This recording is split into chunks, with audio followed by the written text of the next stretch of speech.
Tonight, as you know, of course, is one of the holiest, not the holiest, but one of the holiest days in the Christian tradition. Easter actually is the holiest. But tonight, Christmas Eve, is the entryway and the doorway into the celebration of Christmas Day, what has become the official date of the birth of Jesus of Nazareth. The purely intellectual and emotional mind, intellectual and rational mind, can be put aside for the next 24 hours. If there are any of you, particularly of the male persuasion, who still have gifts to buy or shopping to do, there are places that are open till midnight. Be warned. Santa Claus will make his annual visit. The miracles of the birth of Jesus will be recounted in religious communities the world over, including Unitarian Universalist ones. Even the wishful thinking about gifts under a Christmas tree can reach a place of hope and fervent desire that will be resolved one way or the other, tonight or tomorrow. It is the day when rationality and the intellect can be put aside. Now, we heard a little bit earlier from Bob and Janet about the birth story of Jesus. It's a touching story, and many Unitarian Universalist ministers choose to speak of it in oblique terms. We look at the miracle of the birth of Jesus as the miracle of the birth of every child, and every child being a redeemer. And all that is good. But it is actually tiptoeing around the central point that 2,000 years ago, someone quite extraordinary was born. And his ministry and his subversiveness and his determination changed the world. Tonight, I'd like to explore another element in the miracle of Christmas story that is not central to the birth of Jesus, but I think essential for us as 21st century religious liberals. Now, my theme, oddly enough, comes from a nursery rhyme that you probably all know. I'm going to say the first two lines, and then I'll see if you know the rest of it. Starlight, star bright, the first star I see tonight. I wish I may, I wish I might have the wish I wish tonight. Oh, you guys are great. I would have been appalled if nobody remembered. I don't think, and this is my theory tonight, I don't think that we leave that nursery rhyme behind when we grow out of childhood. So tonight I'd like us to reconsider the story of the star in the east as an essential part of the Christmas story that we can own. Now, most of us know the story of the three wise men coming to Bethlehem to honor the baby Jesus. They bring precious spices and gold, and have made a journey from the east. And the passage in the Gospel of Matthew I read earlier says they set out, and they saw ahead of them went a star. They had seen it its rising until it stopped over the place where the child was. And when they saw that the star had stopped, they were overwhelmed with joy. Well, of course, this defies logic and intellect, astronomy, and about every natural law you can imagine. But for right now, let's just put all that aside. What are we of the 21st century to make of that story? Well, first we have to note that the story of the star and of the wise men is not a central story in the Christian Gospels. Matthew is the only one who mentions it. The three wise men or kings come and go quickly. They're not even present at Jesus' birth, although oftentimes you will see them mysteriously at the stable by congregations that have gotten it just a little bit mixed up. And that's perfectly fine. But their particular celebration of the three wise men is usually at Epiphany, which is January 6th. Now, some scholars think that Matthew put this in there because it was a means of saying that those who are wise or noble kings from far away came to give Jesus homage. Others propose, somewhat more down to earth, that they were Babylonian astrologers who had studied the signs of the heavens and had wanted to know what was happening in Israel. All those and many other possibilities are valid. We don't know. But then there's the star, which is sometimes called the Star of the East or the Star of Bethlehem. What are we to make of that? Well, this is where it gets down to some kind of fun stuff. Historians and astronomers and many others have attempted to identify this star in order to come down with a perfect or reasonable birth date for Jesus, because he was probably born more towards what we call 4 before the Common Era. We don't know. Efforts have been made to identify the star as Venus, or Jupiter, or a comet, or a supernova, or a planetary conjunction of planets in the skies. And those theories all have some possibility, but none of them have become the real theory. Frankly, no one knows. The contemporary scholars tend to believe that since these wise men were from Babylon, that it was probably a star more of the astrological type. And it was a star of meaning rather than a physical star. Now, this would make a certain amount of sense because the Babylonians in that era were noted as being expert astrologers and astronomers. And in those days, the two were not separated. The efforts to understand the meaning of life, to foretell the future, was deeply rooted in Mesopotamian culture and throughout the Middle East. And so astrology became a very powerful way of trying to understand what the future held. And so to have some astrologers / astronomers come from Babylon to see what was going on is not out of the realm of possibility. So let's assume for a moment that the star in Matthew's story was put in there for a special purpose. Matthew, whatever else he was doing, didn't just decide one morning to wake up and say, I'm going to put a star in the story. Part of that purpose might well have been, as is so common in the Christian Testament, to fulfill prophecy from the Hebrew Testament. So the star prophecy from Numbers 24:17 says in part, I shall see him, but not now. And this is the Hebrew Testament. I will see him, but not now. I will behold him, but not now. There shall come a star out of Jacob. So there is the prophecy going from the Hebrew Testament to this new era.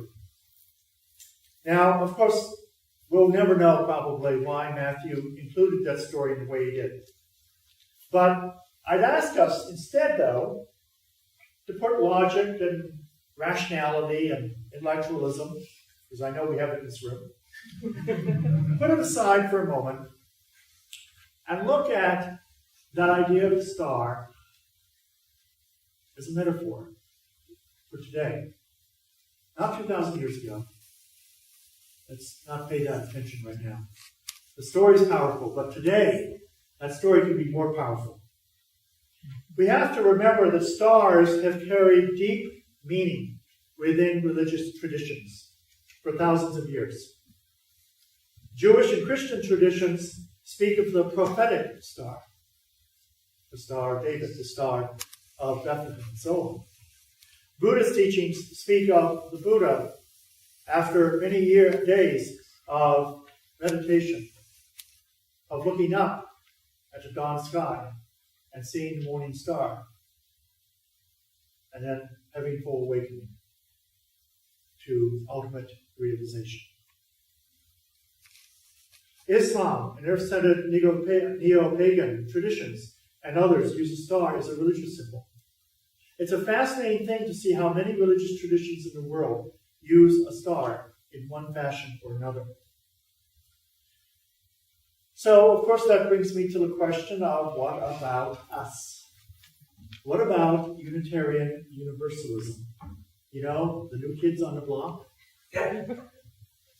What do we do? Do we have a star that we follow? Well, that's why I go back to the word pilgrimage. Because the 3 wise men, or 10, or 20, nobody says how many there were. 3 seemed like a nice number for the Trinitarians. The story of their journey, and also avoiding King Herod because they knew he was a little upset, it was a pilgrimage.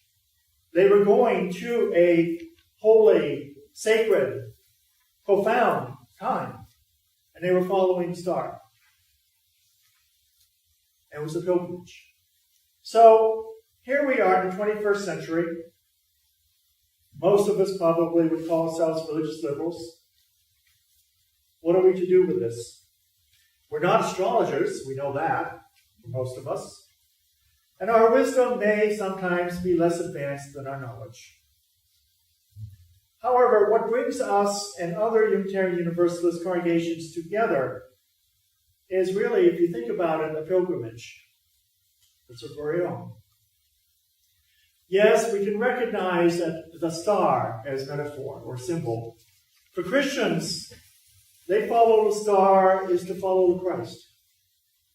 And yes, we can appreciate that the Star of David, or David, is the Jewish people that follow a sacrifice and determination. And yes, we can bow to the star of enlightenment that Buddhism says is there every morning of our lives. And yes, we can honor the star of devotion, that is Islam. But what could be our star? Because we can't go back 2,000 years. We may not believe this particular story. But we can have an imagination. So our star might be a star of curiosity that compels us to leave the safe traditional religious groups of our past. And our curiosity might drive us to ask those hard questions, and it pushes us out the doors of the old and onto the roadway of insight. That is pilgrimage. Our star that we follow might be the star of covenant, the star that reminds us to be in healthy relationship when we're on the road of life, when we are together, because the journey is long, and weariness can bring out the worst in us all. But most of all, I would suggest to you, is that our star can be a star of promise to go along and add to the Christian Advent candles of faith, hope, love, and joy. That star of promise reminds us that we are evolving in spirit as well as in body. It shines its light on every single one of us who have eyes to see and dreams to unfold. That light of that star is the evolution of the Spirit pulling us to wholeness, leaving no one out. That star of curiosity and covenant and promise lights our way not to a perfect utopian and idealistic world, but one where we are learning compassion for ourselves and each other and everyone else on that road, whether we know them or not. And best of all, that star is in our east and our south and our west and our north. It is above us and below us. It's all around us. It is wherever we look. And can we see it with our eyes? Can we hear about it with our ears? But most of all, can our hearts be pulled by that star? And have you already started to follow it? Following the omens to a remarkable place where the promise of wholeness is before us.